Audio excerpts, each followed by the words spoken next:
നമസ്കാരം. കേരളം 2018 കണ്ട പ്രളയ സമാനമായ സാഹചര്യത്തിലേക്ക് നീങ്ങുന്നു എന്നുള്ളതാണ് എടുത്തു പറയേണ്ട വാർത്താവിശേഷം. മിക്കവാറും കേരളത്തിലെ എല്ലാ ജില്ലകളും, പ്രത്യേകിച്ച് പത്തനംതിട്ട, അതുപോലെ കോട്ടയം, തൃശൂർ, കോഴിക്കോട് എന്നീ ജില്ലകളിൽ, ആലപ്പുഴ എന്നീ ജില്ലകളിൽ പ്രളയ സമാനമായ സാഹചര്യം നിലനിൽക്കുന്നു. പലരെയും ദുരിതാശ്വാസ ക്യാമ്പുകളിലേക്ക് മാറ്റി പാർപ്പിച്ചിരിക്കുന്നു. അതീവ ജാഗ്രതാ നിർദ്ദേശം സർക്കാർ കൊടുത്തിരിക്കുന്നു. മഴ ഇപ്പോഴും കനത്ത് തന്നെ പെയ്യുന്നു. പമ്പയാറും മൂവാറ്റുപുഴയാറും പെരിയാറുമെല്ലാം കരകവിഞ്ഞൊഴുകുന്നു. ചില അണക്കെട്ടുകൾ തുറന്നുവിടാനുള്ള പദ്ധതികളെ കുറിച്ച് സർക്കാർ ആലോചിക്കുന്നു. 2018 ആഗസ്റ്റ് 15-ാം തീയതിയായിരുന്നു കേരളം കണ്ട ഈ നൂറ്റാണ്ടിലെ ഏറ്റവും കനത്ത പ്രളയം എന്ന് വിശേഷിപ്പിക്കാവുന്നൊരു പ്രളയം ഉണ്ടായത്. അന്ന് ലക്ഷങ്ങളാണ് ദുരിതാശ്വാസ ക്യാമ്പുകളിലേക്ക് മാറുകയും നൂറുകണക്കിന് ആളുകൾ കൊല്ലപ്പെടുകയും ചെയ്ത ഒരു ദാരുണമായ സംഭവം ഈ ഓഗസ്റ്റ് വരുമ്പോഴും ജനങ്ങളുടെ ഉള്ളിലേക്ക് ഓടിയെത്തുന്നു. എന്നാൽ സർക്കാരിന്റെ ഭാഗത്തു നിന്നും 31-ാം തീയതി മഴ കനക്കും എന്നുള്ള നിർദ്ദേശം ഉണ്ടായപ്പോൾ തന്നെ കാലാവസ്ഥാ വകുപ്പിന്റെ കൃത്യമായ മുന്നറിയിപ്പ് വരുന്നതിന് മുമ്പേ തന്നെ 29-ാം തീയതി തന്നെ റവന്യൂ വകുപ്പ് മന്ത്രി AP അനിൽകുമാറും ബഹുമാന്യായ മുഖ്യമന്ത്രി VD സതീശനും ഉൾപ്പെടെയുള്ള ആളുകൾ മുന്നൊരുക്കങ്ങളെ കുറിച്ച് ചർച്ച നടത്തിയിട്ടുണ്ടായിരുന്നു. ഏതെങ്കിലും കാരണവശാൽ മഴ കനക്കുകയാണെങ്കിൽ പ്രളയസമാനമായ സാഹചര്യത്തിലേക്ക് വെള്ളക്കെട്ടുകളും അതിന്റെ ദാരുണമായ ഭീതിതമായ അവസ്ഥയും ഉണ്ടാവുകയാണെങ്കിൽ ജനങ്ങളെ മാറ്റിപ്പാർപ്പിക്കേണ്ടത് ഉൾപ്പെടെയുള്ള സൗകര്യങ്ങളെ കുറിച്ച് ചിന്തിക്കുകയും പഞ്ചായത്തുകൾക്കും മുനിസിപ്പാലിറ്റികൾക്കും കോർപ്പറേഷനുകൾക്കുമെല്ലാം കൃത്യമായ നിർദ്ദേശങ്ങൾ നൽകുകയും ചെയ്തിരുന്നു. ഓരോ ജില്ലാ കളക്ടർമാരുടെയും അക്കൗണ്ടിലേക്ക് പ്രത്യേക ദുരിതാശ്വാസ ക്രമീകരണങ്ങൾക്കുള്ള മുന്നൊരുക്കങ്ങളുടെ ഫണ്ട് എന്ന രീതിയിൽ ഓരോ കോടി രൂപ വീതവും മാറ്റിയിട്ടുണ്ടായിരുന്നു എന്നാണ് മനസ്സിലാക്കാൻ കഴിയുന്നത്. ഇതുപോലെ തന്നെയാണ് ഓരോ പഞ്ചായത്തുകളിലേക്കും ശുചീകരണ പ്രവർത്തനങ്ങൾക്ക് വേണ്ടിയിട്ട് 1 ലക്ഷം രൂപ കൊടുത്തിട്ടുണ്ടായിരുന്നു. ഓരോ വാർഡുകൾ കേന്ദ്രീകരിച്ച് 25,000 രൂപയും മാറ്റിയിട്ടുണ്ടായിരുന്നു. ഇനിയും ഏതെങ്കിലും കാരണവശാൽ ഇത്തരം തുകകൾ അപര്യാപ്തമാണ് എന്നുണ്ടെങ്കിൽ തീർച്ചയായും അത് നൽകാൻ സർക്കാർ തയ്യാറാണ് എന്നുള്ള മുന്നറിയിപ്പ് കൂടി കൊടുത്തിരിക്കുന്നു. എന്തായാലും സർക്കാർ ഈ മഴക്കാല മുന്നൊരുക്കങ്ങൾ നടത്തിയിരിക്കുന്നു. അതിനിടയിൽ തന്നെയാണ് ഇപ്പോൾ പുതിയൊരു വിവാദവുമായി ഇടതുപക്ഷം VD സതീശൻ എന്ന മുഖ്യമന്ത്രിക്കെതിരെ ഇറങ്ങിയിരിക്കുന്നത്. 10 വർഷക്കാലം കേരളം ഭരിച്ച പിണറായി വിജയൻ ഒരു ഹെലികോപ്റ്റർ വാടകയ്ക്കെടുത്ത് ഇട്ടിട്ടുണ്ടായിരുന്നു. അതായത് മുഖ്യമന്ത്രിക്ക് ഏതെങ്കിലും അടിയന്തര സാഹചര്യങ്ങളിൽ യാത്ര ചെയ്യുന്നതിന് വേണ്ടിയായിരുന്നു അന്ന് ഹെലികോപ്റ്റർ വാടകയ്ക്ക് എടുത്തത്. ഹെലികോപ്റ്റർ വാടകയ്ക്ക് എടുത്ത ഇനത്തിൽ പിണറായി വിജയൻ 10 കൊല്ലം ഭരിച്ചപ്പോൾ ഏതാണ്ട് 50 കോടി രൂപയാണ് ഈ ഹെലികോപ്റ്റർ വാടക ഇനത്തിൽ കൊടുക്കേണ്ടി വന്നത് എന്നുള്ളതാണ് എടുത്തു പറയേണ്ട വസ്തുത. പിണറായി വിജയൻ ഈ ഹെലികോപ്റ്ററിൽ സഞ്ചരിച്ചിരിക്കുന്നതാവട്ടെ 3-4 തവണ, അല്ലെങ്കിൽ കൂടി വന്നാൽ ഒരു 10 തവണയിൽ കൂടുതൽ മുഖ്യമന്ത്രിയായിരുന്ന സമയത്ത് പിണറായി വിജയൻ ഈ വാടകയ്ക്ക് എടുത്തിട്ട് ഹെലികോപ്റ്ററിന് സഞ്ചാരം നടത്തിയിട്ടുണ്ടായില്ല എന്നുള്ളതും എടുത്തു പറയേണ്ട വസ്തുതയാണ്. ഇന്നിപ്പോൾ പ്രളയ സമാനമായ ദുരന്തങ്ങൾ കേരളത്തിലുണ്ടായപ്പോൾ മുഖ്യമന്ത്രി VD സതീശൻ ആ ഹെലികോപ്റ്ററിൽ യാത്ര ചെയ്തതുമായി ബന്ധപ്പെട്ടാണ് VD സതീശനെതിരെ ഇടതുപക്ഷം ഇപ്പോൾ ചന്ദ്രഹാസം വിളക്കിക്കൊണ്ട് മുന്നോട്ട് വരുന്നത്.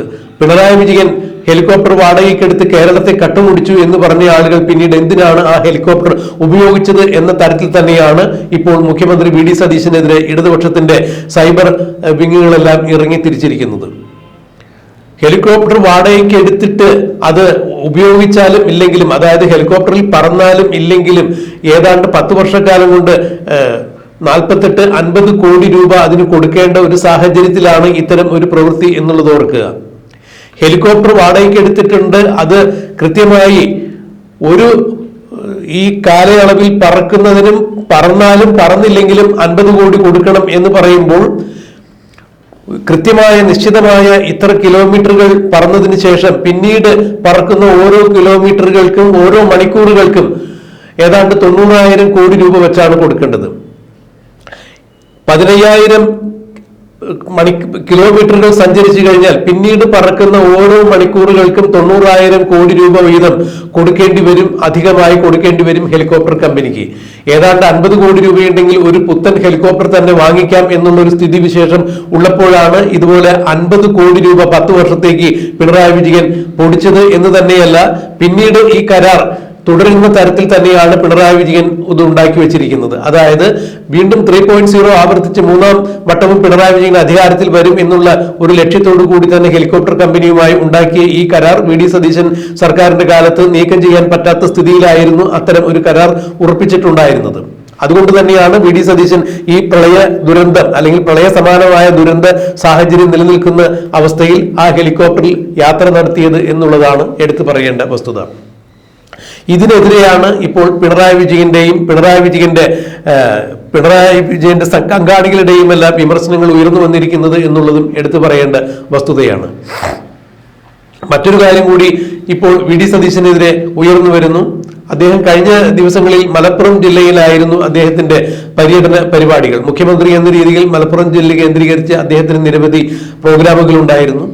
അതിനുശേഷം അദ്ദേഹത്തിന് ഉച്ചഭക്ഷണം ഒരുക്കിയിരുന്നത് ഒരു ലീഗ് നേതാവിന്റെ വീട്ടിലായിരുന്നു.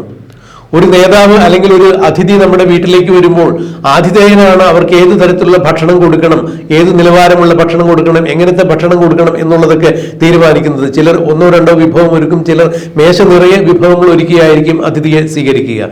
ആ ഒരു കാര്യം ചൂണ്ടിക്കാണിച്ചുകൊണ്ടാണ് മുഖ്യമന്ത്രി വി.ഡി. സതീശൻ മഴക്കെടുതിയിൽപ്പെട്ട് ജനങ്ങൾ ഉഴലുമ്പോൾ കോഴിക്കാല് കടിച്ചു പറിക്കാൻ പോയിരിക്കുന്നു എന്ന് പറഞ്ഞുകൊണ്ട് ഒരു വിമർശനാത്മകമായ തിട്ടൂരം ഇറക്കിയിരിക്കുന്നത്, അല്ലെങ്കിൽ സൈബർ വിങ്ങുകൾ ഇപ്പോൾ ക്യാപ്സൂളുകൾ ഇറക്കിക്കൊണ്ടിരിക്കുന്നത്. നിപ്പയും പ്രളയവും കോവിഡുമെല്ലാം ബാധിച്ച സന്ദർഭത്തിൽ മുഖ്യമന്ത്രിയായിരുന്ന പിണറായി വിജയൻ നിരാഹാര വ്രതം, ഉണ്ണാവ്രതം അനുഷ്ഠിച്ചുകൊണ്ടാണ് കേരളത്തിലെ ജനങ്ങളെ സേവിച്ചത് എന്നുള്ളതാണ് ഇപ്പോൾ CPM-കാർ പറഞ്ഞ് പരത്തുന്നത് എന്ന് വേണം ഇതിലൂടെയെല്ലാം മനസ്സിലാക്കാൻ. അതായത് യാതൊരു തരത്തിലും അടിസ്ഥാനമില്ലാത്ത ഓരോ കാര്യങ്ങൾ പറഞ്ഞ് സർക്കാരിന് ഏതൊക്കെ വിധത്തിൽ തേജോവധം ചെയ്യാൻ പറ്റുമോ അത്തരം ചില നീക്കങ്ങളിലേക്കാണ് ഇവർ കടന്നിരിക്കുന്നത് എന്നുള്ള അത്തരത്തോളം ജുഗുപ്സാവഹമായ കാര്യങ്ങളാണ് നടന്നുകൊണ്ടിരിക്കുന്നത് എന്നുള്ളതാണ് പുറത്തു വരുന്ന വാർത്തകൾ. എന്നാൽ 31-ാം തീയതി മഴ കനക്കും എന്നുള്ള കാലാവസ്ഥാ നിരീക്ഷണ മുന്നറിയിപ്പ് കിട്ടിയപ്പോൾ അതിന് മുൻപായി തന്നെ മഴക്കാല കെടുതികൾക്കുള്ള മുന്നൊരുക്കങ്ങൾ എന്തൊക്കെയായിരിക്കണം എന്നുള്ള തരത്തിൽ തന്നെ അവലോകന യോഗം കൂടുകയും പൊതുമരാമത്ത് വകുപ്പ് മന്ത്രിയും മുഖ്യമന്ത്രിയും ചേർന്ന് യോഗം ചേരുകയും അതാത് കളക്ടറേറ്റുകൾക്ക് നിർദ്ദേശം കൊടുക്കുകയും ഓരോ കളക്ടറേറ്റിനും ഓരോ ജില്ലകളിലും കളക്ടറേറ്റുകളിലേക്ക് കോടിക്കണക്കിന് രൂപ കൈമാറുകയും എല്ലാം ചെയ്തപ്പോൾ കൃത്യമായ മുന്നൊരുക്കങ്ങളോട് കൂടി തന്നെയാണ് ഈ സർക്കാർ മുന്നോട്ട് പോകുന്നത് എന്നാണ് സർക്കാർ വൃത്തങ്ങളും സൂചിപ്പിക്കുന്നത്. വിമർശിക്കുവാൻ വേണ്ടി എന്തെങ്കിലും കാര്യങ്ങൾ എടുത്തുകൊണ്ടുവന്ന് വിമർശിക്കുക എന്നല്ലാതെ ഇതിൽ യാതൊരു തരത്തിലുള്ള അടിസ്ഥാനമില്ല എന്ന് തന്നെയാണ് മനസ്സിലാക്കാൻ കഴിയുന്നത്. എന്തായാലും പിണറായി വിജയൻ ഹെലികോപ്റ്റർ വാടകയ്ക്കെടുത്ത് തൃശ്ശൂരിലാണ് എന്നുള്ളതാണ് ഓർമ്മ.